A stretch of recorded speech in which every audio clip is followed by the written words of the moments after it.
విద్యుత్ శాఖలోని ఆర్టిజన్ ఉద్యోగులకు ఏపీఎస్ఈబీ service rules అమలు చేయాలని బీఆర్ఎస్ పార్టీ నల్గొండ జిల్లా అధ్యక్షులు దేవరకొండ మాజీ ఎమ్మెల్యే రమావతి రవీంద్ర కుమార్ ప్రభుత్వం డిమాండ్ చేశారు.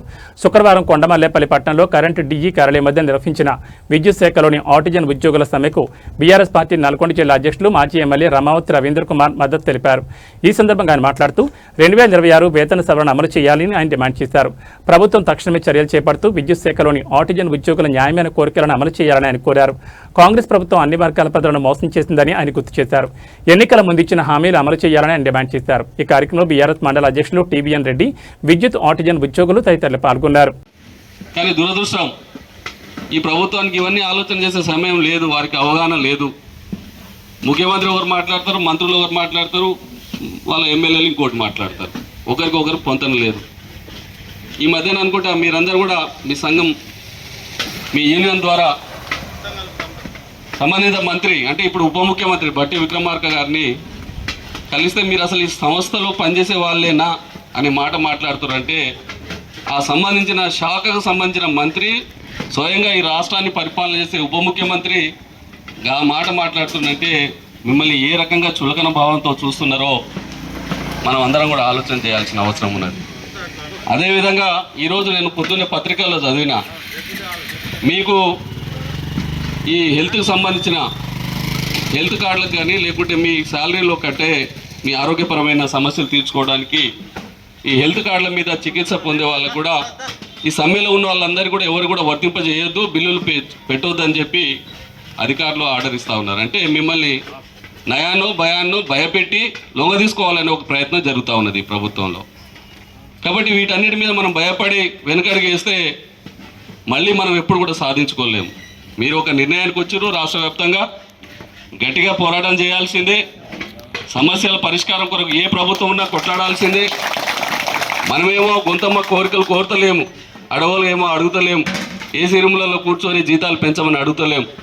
క్షేత్రస్థాయిలో పనిచేసే వాళ్ళు మీరు ఈరోజు మీరందరూ తలుచుకుంటే ఒక 2-3 గంటలు కూడా బతకలేరు ఎవరు కూడా. ఇప్పుడు విద్యుత్ లేకుండా ఏ పని కూడా జరగదు, శ్వాస కూడా పీల్చుకోలేము.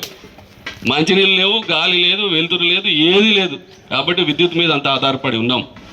కాబట్టి మీరందరూ కూడా తలుచుకుంటే ఈ రాష్ట్రమే దేశాన్ని కూడా స్తంభింపజేస్తారు, ప్రజా జీవనమే ఆగిపోతుంది. కాబట్టి మీరు క్షేత్రస్థాయిలో నిజంగా ఎన్ని చూస్తుంటాం, ఎండకు వానకు ఏదైనా విపత్తు వస్తే దాన్ని రెక్టిఫై చేయడానికి కూలిపోయిన పోల్స్ కానీ కరెంట్ వైర్లు కానీ ఇంకా ప్రమాదంలో ఇరుక్కున్నా కానీ మీకు ప్రమాదం అని భావించినా తెలిసినా కానీ మీరు కష్టపడి పనిచేసి ఏదైతే మీ విద్యుత్ ధర్మాన్ని మీరు నిర్వర్తిస్తున్నారో ఆ విషయంలో ఏ ప్రభుత్వం ఉన్నా చెల్లించాల్సిందే, చెప్పాల్సిందే.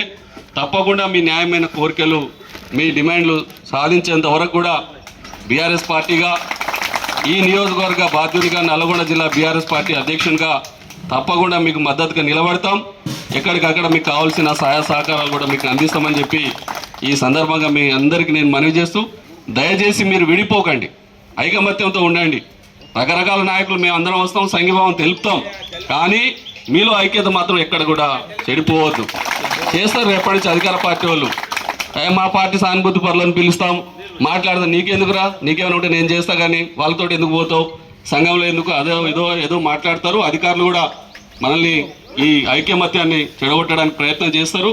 కాబట్టి దయచేసి మీరు ఒకటి అనుకున్న దాన్ని సాధించేంత వరకు ఎవరు చెప్పినా వినకుండా ఐకమత్యంతో ఉండండి, ఇదే మాట మీద ఉండండి, ఇదే రకంగా మీ పోరాటాన్ని ముందుకు తీసుకెళ్ళండి. దానికి తప్పకుండా మా సహాయ సహకారాలు అందిస్తామని చెప్పి మరొకసారి మీ అందరికీ నేను మనవి చేస్తూ, మనమందరం కూడా పేదవాళ్ళం, ఎస్సీలము, ఎస్టీలము, బీసీలము, వెనుకబడ్డ కులాలకు సంబంధించిన వాళ్ళం. కాబట్టి మనమందరం కూడా ఏదో బ్రతుకు తెరువు కొరకు అవకాశాన్ని వినియోగించుకొని పనిచేస్తూ ఉన్న సందర్భంలో మనకు రావాల్సిన మరి కనీస వేతనం కానీ, లేకుంటే రెగ్యులరైజేషన్ కానీ, లేకుంటే మీరు ఏదైతే కోరుకుంటున్నారో ఏపీఎస్ఈబీ రూల్స్ ఏవైతే ఉన్నాయో దాన్ని అమలు చేయమని అడిగే దాంట్లో న్యాయం ఉన్నది. ఈ న్యాయమైన కోరికే, ఈ న్యాయమైన డిమాండ్ సాధించేంత వరకు కూడా మీ అందరికీ మేము సంఘీభావంగా మీకు మద్దతుగా ఉంటామని చెప్పి మరొకసారి మీ అందరికీ నేను మనవి చేస్తూ సెలవు.